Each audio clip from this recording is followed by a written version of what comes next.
How's it going, Prep Insider fans? Braden Sprennett here, back again with the Bristol brothers. It is wrestling season once again. Jeff Bristol, Teddy Bristol. We're here and getting ready for all the action in Southern Section and San Diego Section. We added the Southern Section this year. These two guys are big Southern Section wrestlers, so they were fired up when they heard the news. We'll be covering some Southern Section wrestling as well.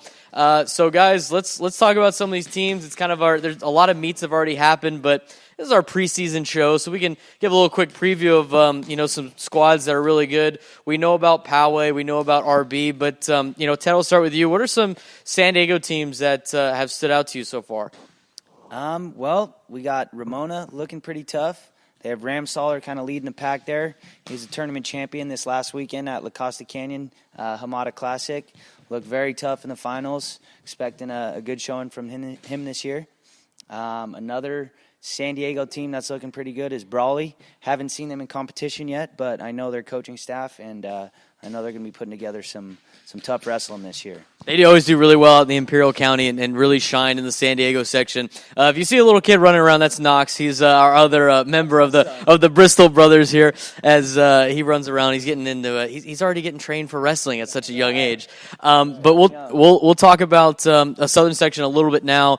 And for all you San Diego people or anyone that doesn't really follow wrestling too much, when it comes to Southern section, we know a lot of teams like St. John Bosco is usually really good. Servite's really good. I know you two, you believe, Temecula Valley is always one of the top wrestling programs up there in the Southern section. But, Jeff, just give us a little outlay on the Southern section and what to expect from Southern section wrestling. Well, Southern section wrestling is always going to be a grinder section because that section, I believe, has about 500 high schools. It's the largest section in the state. So that section tournament, qualifying for the state tournament, you qualify top 8 and top 9 now, so that's more than when I was in high school. But that can many times be a very good litmus test for what the state competition is going to be like, just because it's such a large section and there's so many tough wrestling schools in that section. So let's talk about this weekend, La Costa Canyon Tournament, the Hamada Invitational. You were there, helping out Scripps Ranch High School, which, again, thanks for Scripps Ranch for letting us use their wrestling room for the podcast. You were there, you're coaching a little bit, but you're able to, gauge of, some of the competition. I know you're doing a little scouting yourself, but, what stood out to you at the tournament? Give us a little recap. Who was good? What squads were good? What individual players were you impressed by?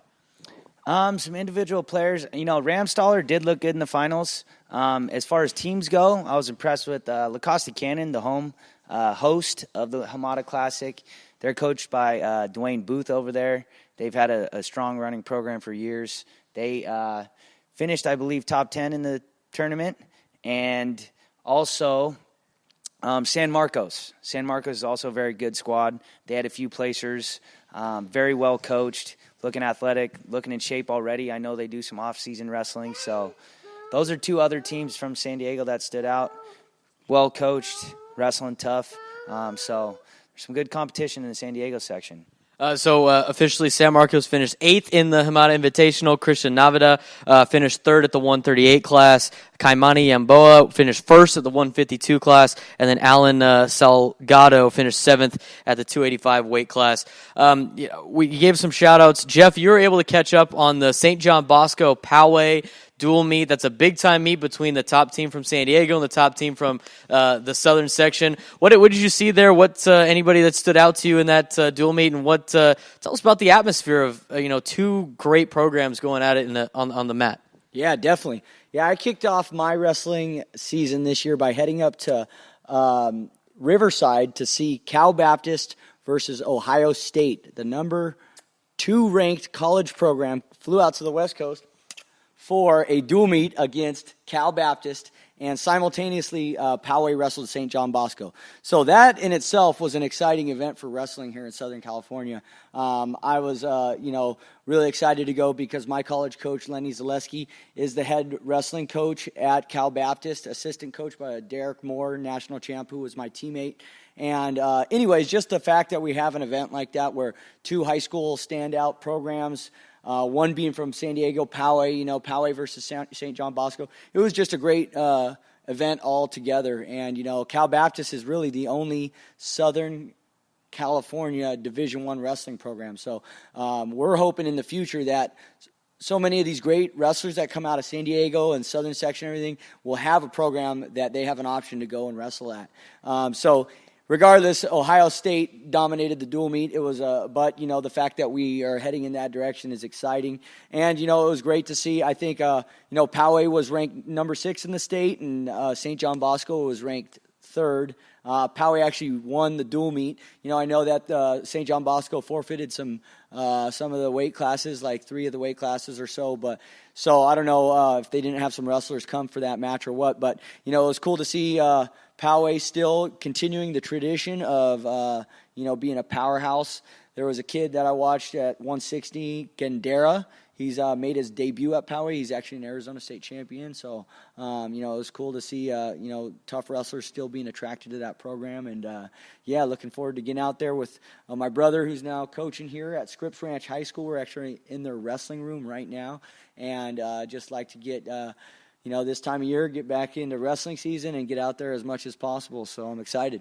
Yeah, we're excited too, and St. John Bosco is really good in football too. I imagine most of their offensive linemen or a lot of their guys are probably missing that Poway meet because they're in the playoffs. But let's we talk about Poway and how they're going to adapt for not having their longtime head coach there for a long time. See if they don't miss a beat. But there's another program that's on the rise in the same area, big time rival Rancho Bernardo.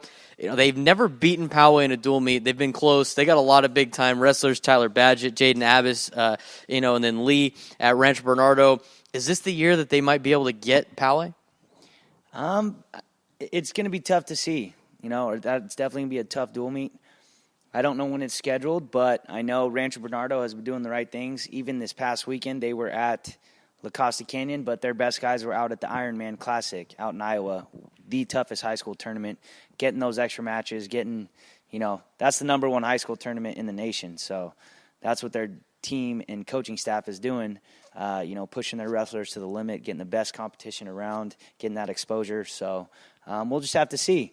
Definitely exciting wrestling for San Diego section, and hope I can squeeze over there for that one. I'll be busy here with practice, but we'll just have to see. Jeff and I went to that meet last year, and that was an unbelievable meet, the way they set up Rancho Bernardo and Poway. But there's so many other meets that we've been to all year last year that were incredible. A lot of tournaments. I know we can't wait. These guys can't wait to do Battle for the Belt up at Temecula Valley. That's always a big one here in Southern California. And we got some other tournaments coming up as well. You're preparing. Scripps Ranch said they're preparing for a tournament. You guys got a tournament this weekend? Yes, we do. It's actually the El Cajon Invitational.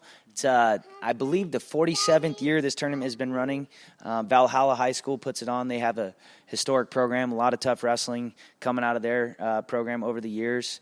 And what I heard last weekend is that Poway, Buchanan, and Clovis will all be at that tournament this weekend. So, expecting some big competition, hoping our guys are getting some good experience this weekend, and hopefully it's going to be a fun tournament on Friday if we get some W's. Knox is fired up for some wrestling. We're fired up. We can't get ready. We got a big wrestling tournament this weekend at the El Cajon Invitational. We'll get you the full report. We'll give you all the stats, everything you need to know about wrestling in the Southern section and in the San Diego section. For Jeff Bristol, for Knox, for Ted, we're going to have all the action for you. Be sure to, send us comments, send us all the info you got on any of your wrestlers. If you feel like you're getting slighted, let us know. We want to get as much info out there on all of your wrestlers as humanly possible. So again, for Jeff Bristol, for Teddy Bristol, I'm Braden Soprano. We'll see you guys next week on the Wrestling Podcast.